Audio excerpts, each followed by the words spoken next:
Blessings. Welcome to Inner Landscapes. Thank you for joining me. This is going to be the extra or bonus reading I promised to all my Librans out there for the month of May due to an earlier mishap earlier this month for your reading. So this actually is going to be, I worked out a spread. And you are actually going to be the first to receive this spread, and I do think this is what I'll be using going forward, but we'll see how it flows. It's been a little while, but hopefully all are well. I planned on coming back and continuing my readings much sooner, but a lot may seem to just be the month where everything, decides to happen, a lot going on. So this is for all of my sun sign and Libra in the first house audience. And again, this is your bonus reading for May 2023. So I've already essentially pre-shuffled the deck, but I'll do a little bit more here. Just a sec.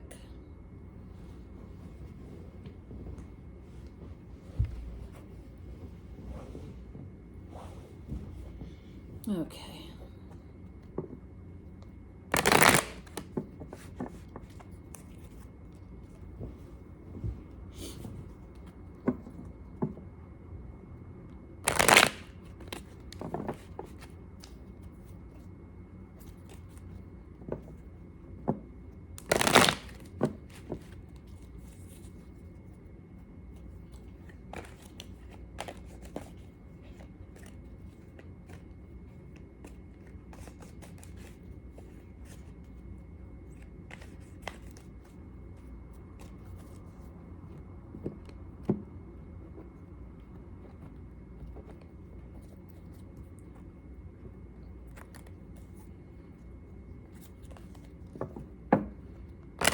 What would you like our dear Librans to know about this month, or the rest of this month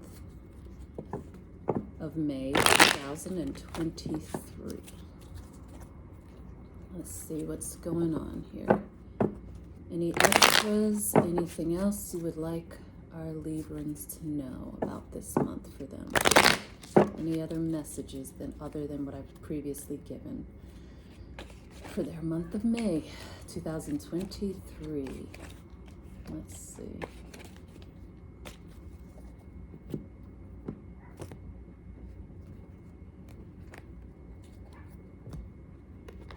Okay.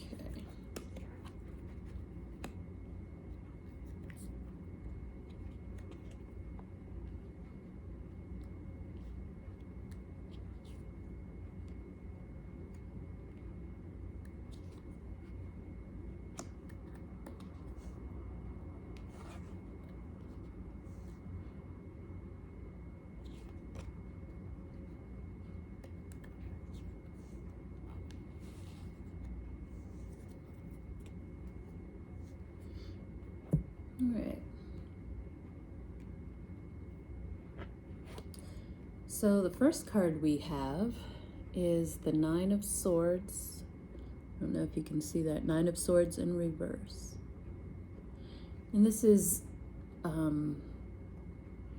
essentially the Aries that we're speaking about, whether it is a child that you are raising, that you are looking to get insight on, or if this is actually your own inner child, this Aries sun sign in the first house. And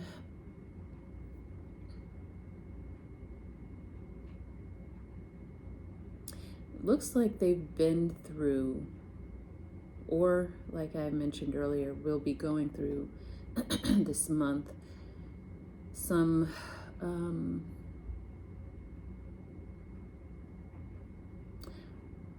looks like a lot of aggressive action that they're letting go of. They had to do some, I don't know why I keep getting, they had to go through, they had to do a lot of strategizing, a lot of, but okay, so what I keep getting is that they had to walk through a lot of mental games. So not just strategizing.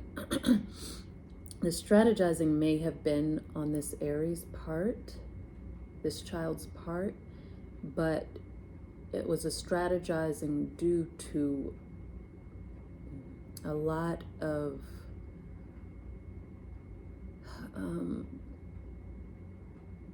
games that were being played around them, that were playing themselves out around them. I'm seeing a lot of mental gymnastics that they actually ended up going toe-to-toe with. They didn't shy away from it, but now they're looking for a bit of rest from this and to put it behind them.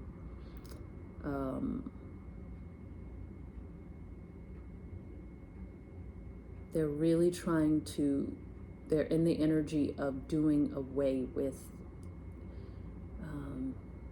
the aggressive steps that they've had to take or will have to take. It's like they want to do it, get it done, and then let it be behind them. Just drop it. Drop all worry, anxiety, all aggressive conversations, arguments, any of that. They want to have it out, and let it be done. All right. So that's them. That's our Aries child. And next card we have is the Two of Pentacles in reverse. And this is what motivates them as an individual, as a person. What motivates them is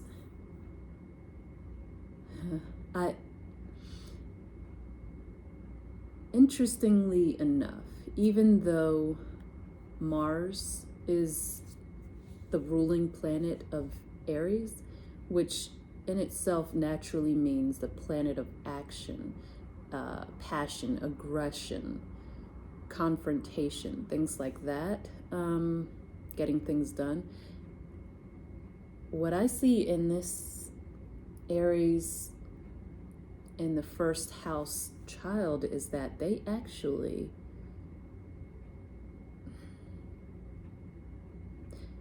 they like to wing things. They like to wing it.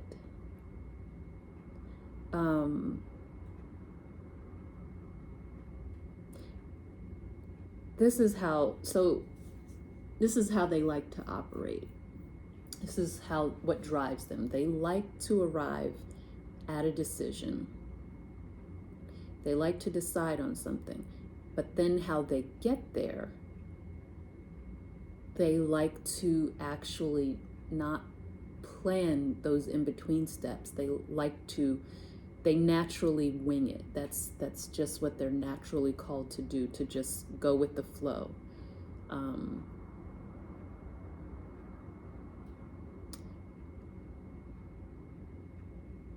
They're very much free-spirited after they make their decision. They like to let things fall in place. And I see that they have a trust that they will. As long as they've made the decision, they're willing to let things flow the way they're going to flow. Let the cards fall where they may, as far as getting there, because they're so sure that they will arrive at their decided destination. They just like to be a bit more free-spirited and not be locked into how they get there. So that's what drives them. All right, and then we have Five of Cups in reverse. And this is for, this talks about what they've already learned, experience that they've already been through, whether it's in this life or a past life. So essentially, I like to call this the South Node card. Lessons they've already learned, experiences they've already been through that have given them tools that they've already acquired, skills that they've already acquired from lessons learned. That's a really good way to sum it up. And essentially, this is showing, and I think this relates to how they are as a person, as I mentioned from the first card. They've picked up how to not wallow in sadness. They like to get done what they need to get done, and then they don't stay if things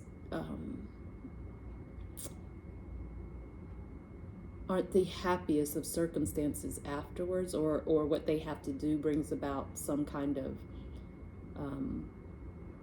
sadness in them or in others. They don't dwell there, they don't wallow there. They know how to let that go and move forward from it. They know how to take the remains of the day, so to speak, and move forward with them instead of remaining sad and wallowing in that. So that's a very good skill to have learned. Next we have, sorry about that. The Chariot in reverse, which is a Cancerian card. This shows us the karma that they're working through in this lifetime. Energies that they have to work out due to previous actions. Again, whether in this lifetime or previous lifetime. It's their Saturn. What they still have to learn, or to re-choose, to understand and re-choose, and just let things play out as they will because of previous decisions. So again, it's working out what they have to work out karma-wise in this life. And that is, as I mentioned, this is the card of the Cancerian. They have to work through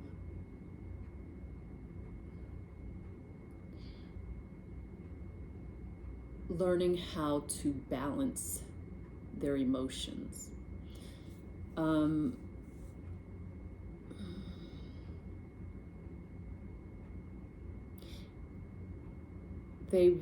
So essentially,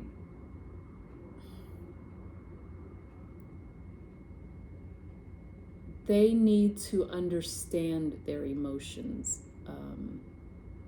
in totality and how to use them as tools, not against anything or anyone, but how to work with their emotions as tools to move forward in their life, to have positive impacts in their life and in the lives of others. So what is the best way? Let's see. Because I don't know that it's their emotions throw them off, or emotional situations throw them off, but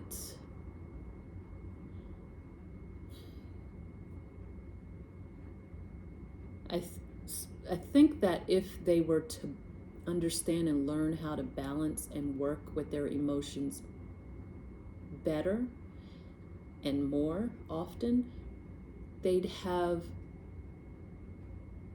a much easier time moving forward successfully. successfully moving forward, because realize not all the times that we move forward in life are we doing so advantageously for ourselves. Are we doing so in a healthy manner? So you can move forward healthily, or you can move forward and kind of leave pieces or parts of yourself behind, or not move forward intact. That's the way I guess I should put that. So if they learn to move forward with all of themselves, complete balance of themselves, mental, emotional, physical, all of these things, spiritual, they're going to have much more success in every area of their life. So that's the karma they're working through in this lifetime. All right, next we have the Eight of Pentacles in reverse, and this is telling us about their North Node, what they're being drawn towards in this lifetime, their guiding star, their compass, their North Star.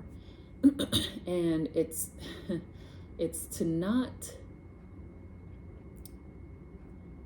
put so much emphasis and work physically into things, and I think this comes into the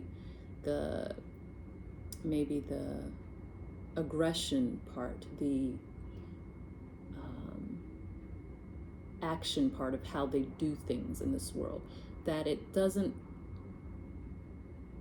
to accomplish things, it doesn't start there. To accomplish goals, to accomplish dreams, it doesn't start with physical action.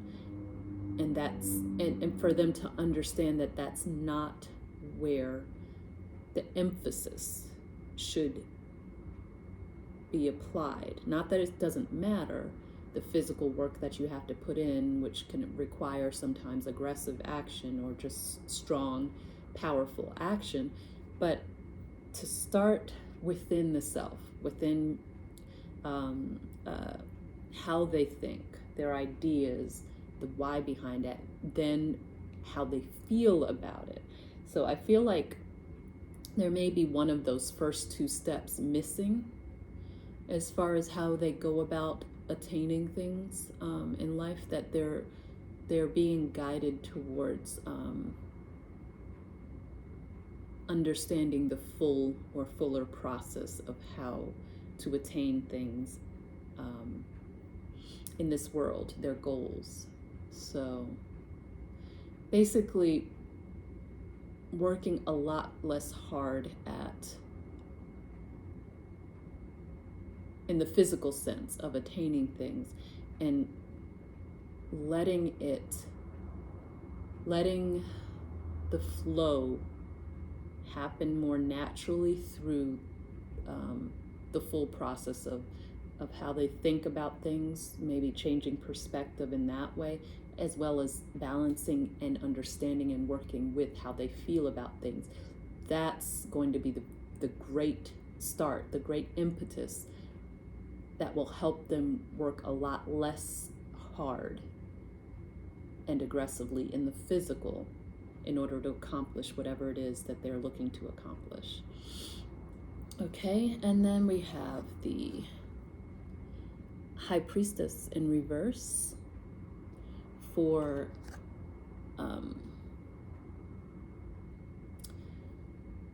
well, essentially this is about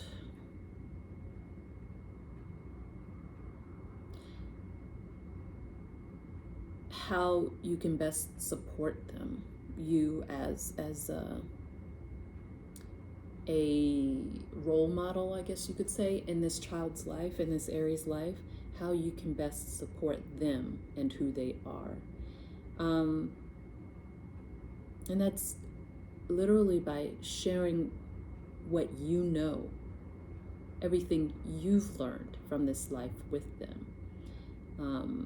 Talking to them about your experiences, what the mysteries you've uncovered and your travails during this life.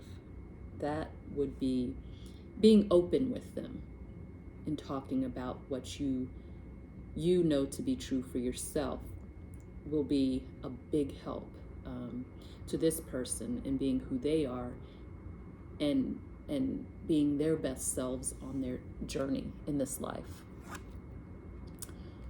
Finally, we have the Knight of Wands in reverse, and this is about what they need most.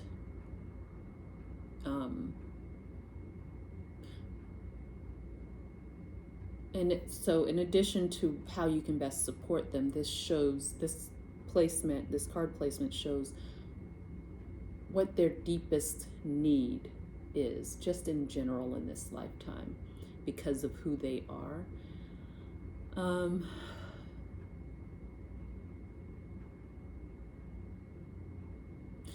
They need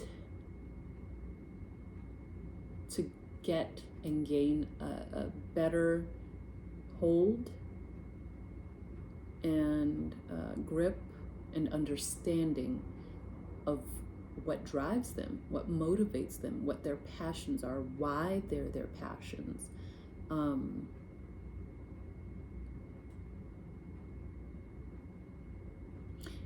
Again, I think it leads back to some previous things that I've mentioned, to understand how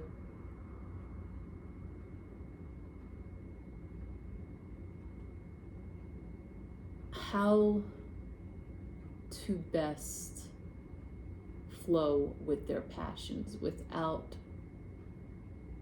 having to overexert themselves for what they're trying to accomplish, because there's a way to do it with ease. It's kind of like a work smarter, not harder. And that's really something that they need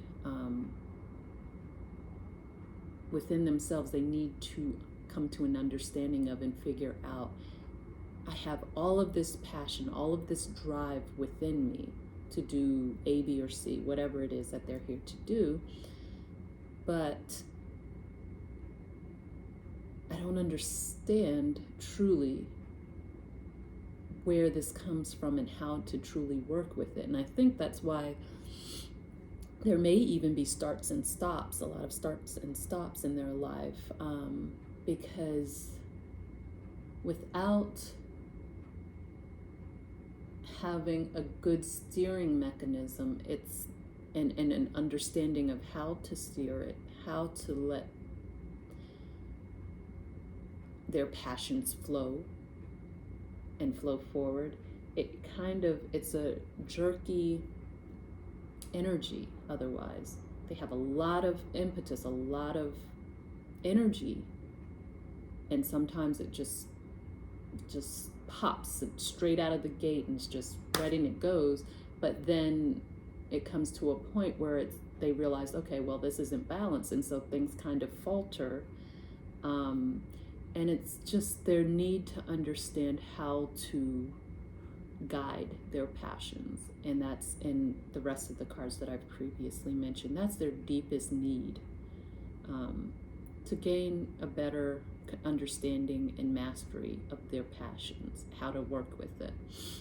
Okay, that, my dearest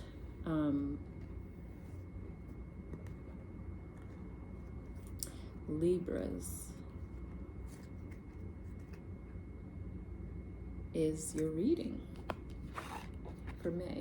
A bonus reading for May.